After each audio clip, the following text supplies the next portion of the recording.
get in fights on shows, even slap reporters on air. On top of that, he filed for bankruptcy because of bad investments and an extreme lifestyle. After a while, people stopped hiring him because they were fucking scared shitless of him. Sounds like a perfect guy to put next to a little kid.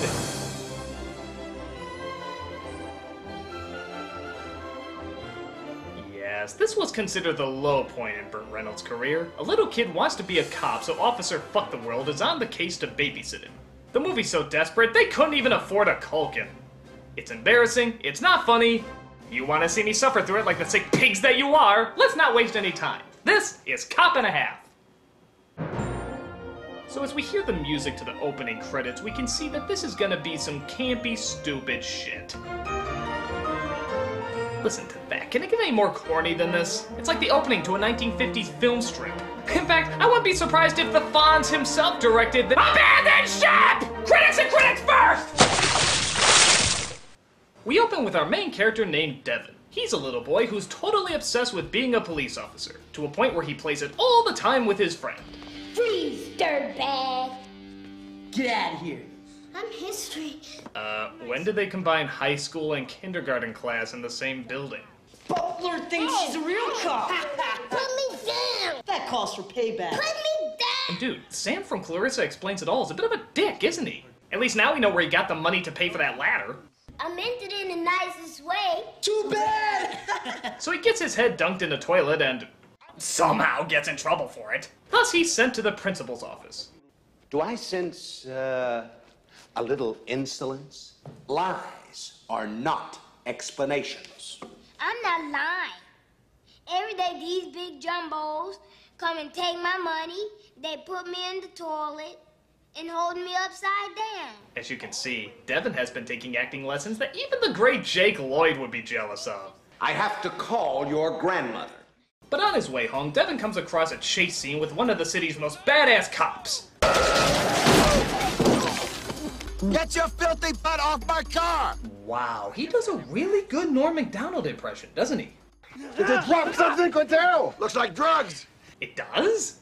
Looks more like my old mad scientist chemistry set. Holy shit, Doctor, we were making drugs? Why do you think I'm so manic all the time? That ain't mine. You know who I am? Don't you think you should cuff him by now? I mean, it just gives him ample opportunity to do that, or that, or that. Oh, yeah, now you get the idea. Hey, next time, why don't you read him his rights after he's executed? I'm gonna tie you to the car, you see? Because I don't want you getting in my car, okay? You ready? I don't think this is part of the script. I think this is Burt Reynolds just being Burt Reynolds. Danny McKenna, you're not gonna do this! Not the freeway!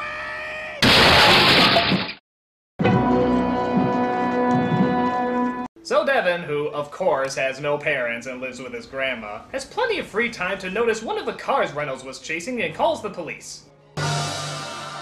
Oh, wait, I forgot. He is the police, so he goes to solve it himself. Look, kid, you're not Penny Gadget. She had a computer book and an IQ of gazillion. You had a bit part in Sisters. I don't think that's gonna get you very far. So he follows the bandits under the cover of dark blue filtered day for night when suddenly he comes across their crime boss. And I use that term very loosely. Well, hey, I'm the type of guy that likes to roam around. They call me the Wanderer. The Wanderer. Yeah, the Wanderer. Whoa, whoa, whoa. I roam around and round and round and round. Round and round and round and round. Hey, boss, you killed me. Yeah. You are my idol, Mr. Fountain. Okay, which reaction should I go with here? That one's pretty good. That one's not bad either. Nah, I think for this one I'm gonna go with number 2. The what the truckload of Christ look. Yeah, this is the crime boss they follow, the head of this division's mafia. I guess I shouldn't be too surprised. It is Henry Winkler directing it, so I guess it figures they jumped the shark pretty fucking early in the game. Ooh. Jude, there's a fish in here. Get rid of it. You got it, boss. Hey, what are you doing? I never said a word to McKenna. Split splash, taking a bath. Jesus, these schmucks are making the good feathers look legitimate. All about a Saturday night. Boom, boom, boom, boom.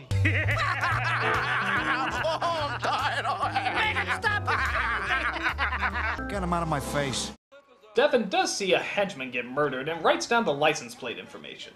This means he's considered a witness by the police department. But there's just one little catch with that. You need me to testify and identify, right? Yes. I'd like to cut a deal. He wants to be a cop. That's right. He won't give the information unless they make him an official cop. No. Why don't you just go ahead and give us that plate number? Make me a cop. Why do you want to be a cop? Look at this guy. Raggedy-ass clothes, bad back, bad marriage, bad attitude. Is he talking about the character or Burt Reynolds? There's a shipment of euphoria coming in. Where? Don't know, but I got a name. What's the name? I really want to give you this name. You put me on duty, it's yours.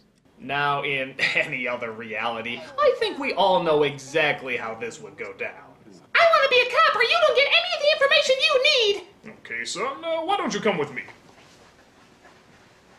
Give me the name! Give me the name! Give me the name, you little punk! I'll beat the living shit out of you! Give me a name! Give me a name! Shire! Baggins! Put a search out for Shire Baggins! But in this realm of retardation, we find that the police will make him a cop for a while, just so they can get the information.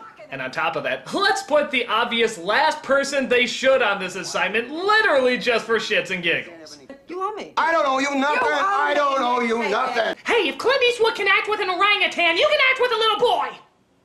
So then the mob boss finds out about the witness and decides to act. Right after he's done recording his album.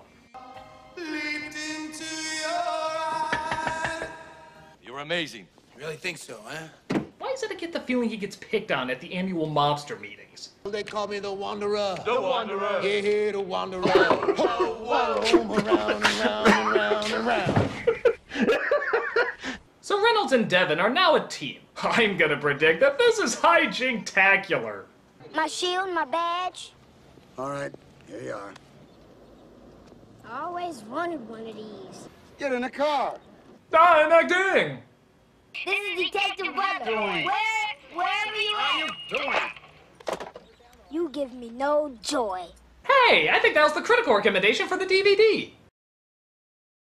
So they banter a bit, he acts annoying, he acts stupid, he thinks a purse is being stolen when really it's just a guy returning it to his wife. It's pretty fucking boring. Hell, there's even a fruit stand they don't knock over. How can you call yourself a 1990s buddy cop movie and not knock over the goddamn fruit stand? The one cliche you're supposed to follow, and you fucked it up. Look at Reynolds. He's supposed to be acting in this scene. But you know, all he's thinking in his head is, God, I want to hit that fruit stand. God, I want to hit that fruit stand. Bam, bam, bam. We're just flying everywhere.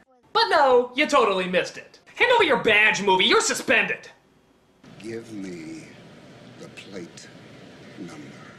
Plate number N6B72G. Okay, so the kid finally gives him the license plate number as well as the name he heard called Bobo.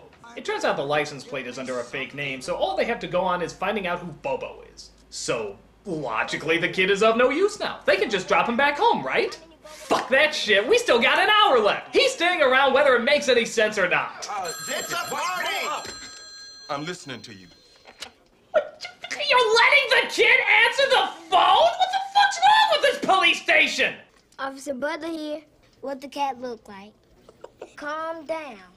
No, I'm 8. Hello? Yeah, no shit, I'd hang up too. What if there was a real emergency going on the other line? Hello, Officer Butler speaking. You say someone's trying to break into your house? You say the robber has a gun? You say he shot you in the ribs? Oh, hold on. What does my husband will sue you for negligence mean? Guys? So they go looking for all the Bobos in town. The first one is a crazy artist who's in his own little world. Detective Butler here. Is your name Bobo? Perfect. Listen, I don't think this is the guy. Again, I would much rather know the story of this guy rather than anyone else in the movie, but let's keep following our heroes. We see they find another Bobo who's getting thrown out of his apartment by his wife because he forgot their anniversary. Today, I don't know, feels like a Wednesday. I don't know. Tell me. Yeah, Hey, come on, I'm a Danny DeVito decoy here. Don't make me do any more of my New York Italian stereotype. But Devin heads up there and sets everything straight with his unbelievable words of wisdom. You think it's bad he forgot an anniversary? It's not so bad. I have these big jumbos who always throws me in the toilet. You two at least have each other.